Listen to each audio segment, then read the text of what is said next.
YouTube? Didn't see you there. Well, since you're here, I thought we'd have a little conversation about self-defense and your gear in relation to that.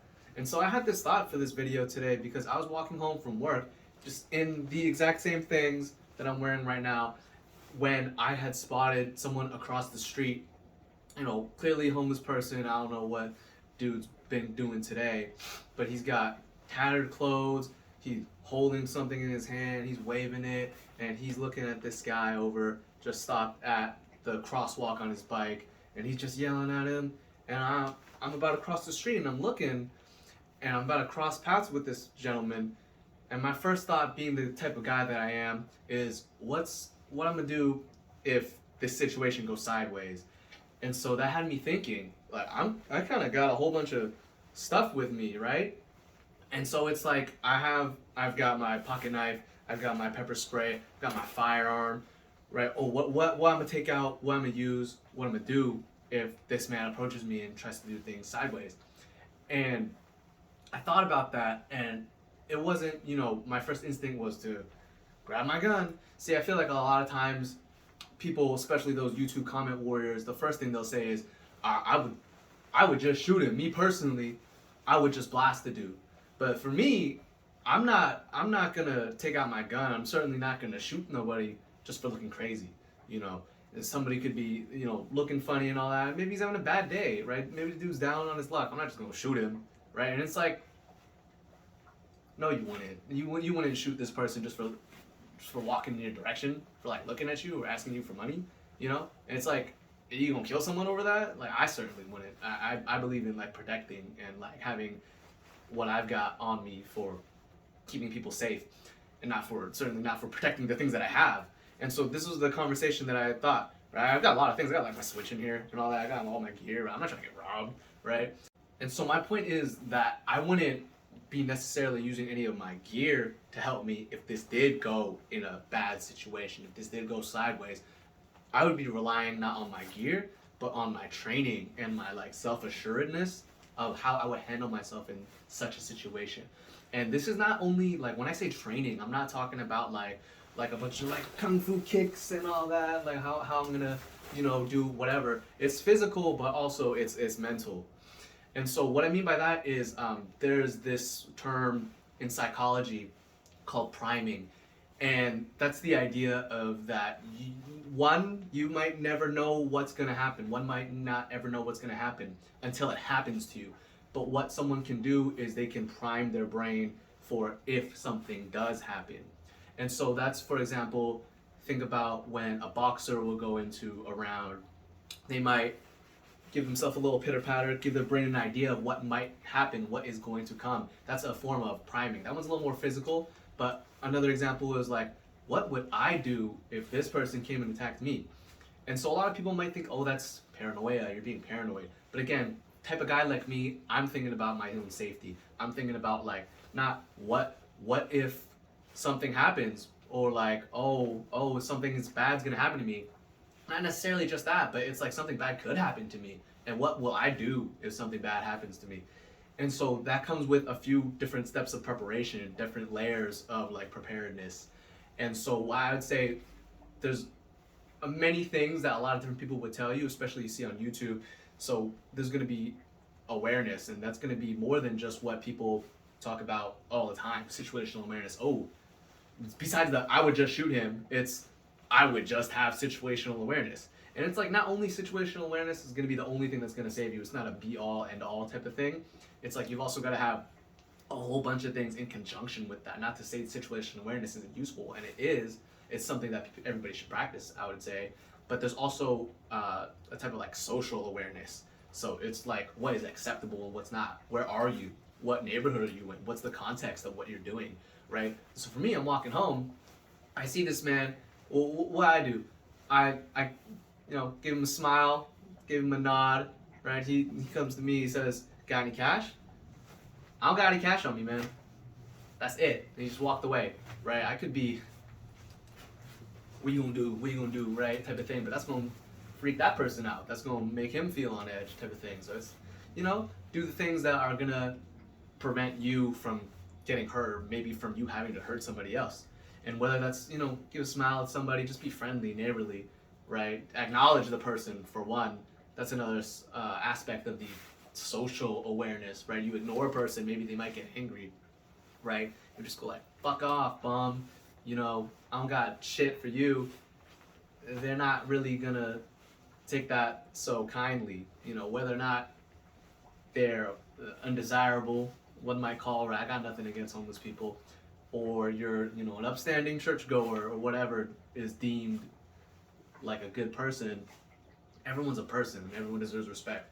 And in the same vein, everyone's a person and they're capable of inflicting harm upon you, whether or not they're undesirable or they're a good person, presumably, and all that. And so it doesn't hurt. It doesn't hurt to be prepared mentally and physically.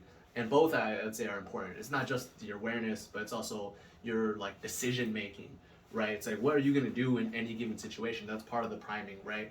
Oh, I would just shoot him, right? But it's like, slow down there, cowboy. You're not always gonna be in a position where you can do that, right? And see, for me, I was walking home, things all up in my hand. I had this big old lunchbox in my hand, and I'm not gonna be able to access anything with this in my hand. I've just got this, and so, what did my first thought come to? It's like my training, right? It's the awareness of having things in my brain primed, and so it's not just repetitions. I've never fought with a lunchbox, right? But I am prepared in a different aspect because I'm primed of like self-defense, just combat in general, fighting.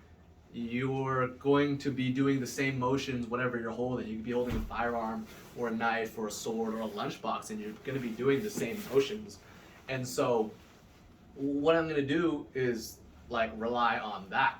And so I've never fought with this, but it's kind of know your capability and know your limitations, know your strengths, and know your weaknesses.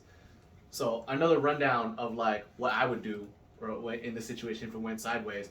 So I was walking down and I've got this lunchbox in my hand and I'm trying to get my water bottle out of my my vest right now, and it's like I'm doing what I was doing on the street. And see, this is part of the training, right? You got to train with your gear. You got to know what your limitations are, and you can't know that without doing it. And so, you see, it just took some struggle to get out. I have it kind of secured to a latch point, and so I had it out. You know, got my one hand, drink my water and all that, and now I'm like, this is a big old thing. I'm not gonna get it back in there. I've got one hand.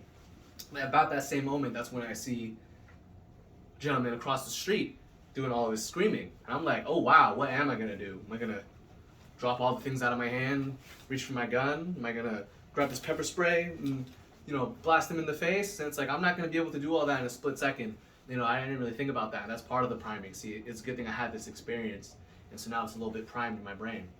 But see, what I did think of is, I would bash this dude. I would smash his head with this Pyrex huge glass container that weighs probably like 5 pounds full of food, right? It would be same thing. I would like throw a punch, but with this. I'd throw a punch, but like with this. You know, this is a whole lot of weight.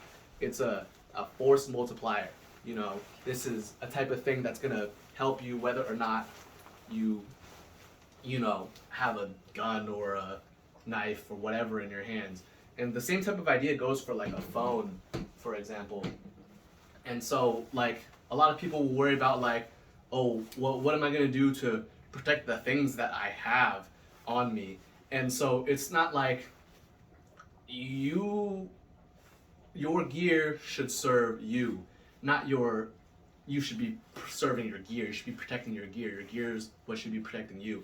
And so it's, for example, if I've got like a phone in my hand, right, someone's trying to grab my phone, I'm not gonna, my phone, you know, I'll probably break this phone over your head, breaking your head, before I give it up to you willingly. Not to say that like, put yourself in danger over your property, but it's like, say your life is in danger, right?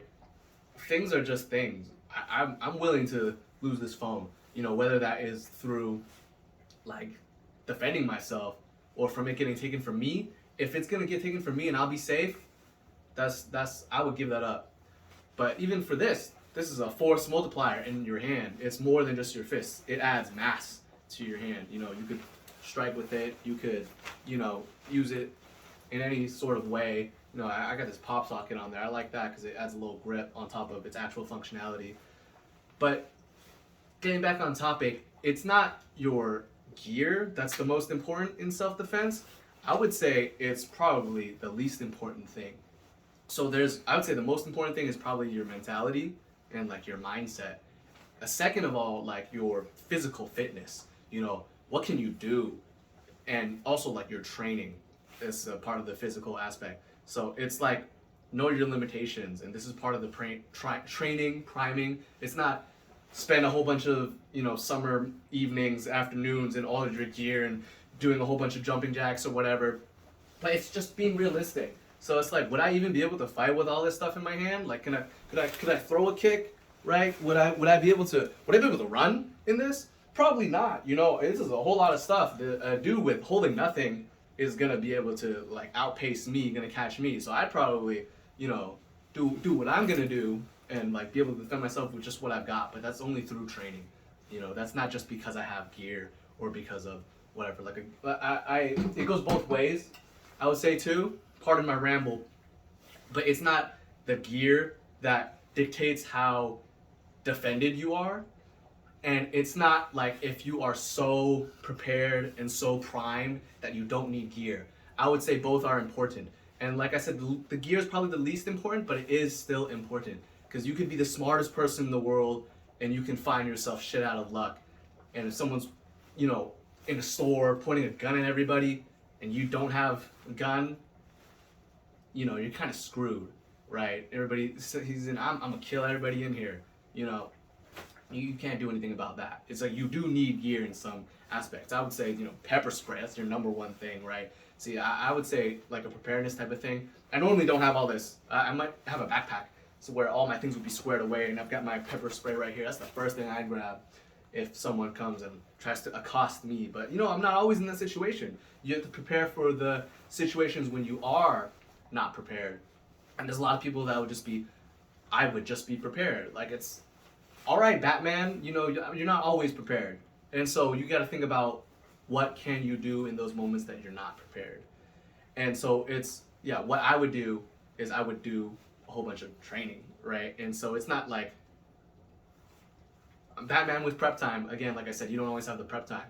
And so I just wanted to make this thought and try to provoke it from, my viewers and whatnot. What would you do in this type of situation? Like, do you think about these things? Like, how does like your gear come into relation with that? Are you aware, right? Like, do you like notice people? Like, do you like assess people as they're walking by? Like, I was walking with my dog and I was walking with my partner the other day, and I was saying, hey, why don't we turn up the street this way, right? She's like looking up from her phone. Why, right? Why would we turn, right? Just saying out loud after I said what I said, kind of discreetly. And there's a man just posted up in a spot right there, and I'm like, and so we end up walking past him. But it's just things to think about. It's like I stepped in between her and him and all that as we're walking.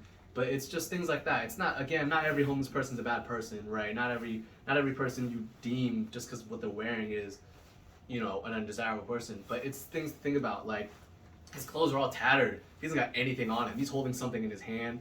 He's looking crazy. He's yelling, right? So you might think about like, this is a person who doesn't really have anything to lose, right? I do. I have things that I don't want to lose, or I have people I don't want to lose, and this person might be willing to do some more things that I would, right, to get my things that I've got. And so, again, I would use my things to protect me. It's not about like keeping my things safe, but it's about using my things to keep me safe. And I guess that's kind of the whole point of the video. This thought experiment is what would you do, and what are like your steps, I guess, of protection. I hope this video was helpful. I hope it wasn't too much of a ramble, and I hope it gets you thinking about what would you do in this type of situation? What would you do in that type of situation? That's part of the priming. And I hope you guys enjoyed it. This is a little fun experiment for me. I'm going to try to get back into a more fun video next week, something a little bit less serious, but I hope you guys enjoyed. Catch you guys next time.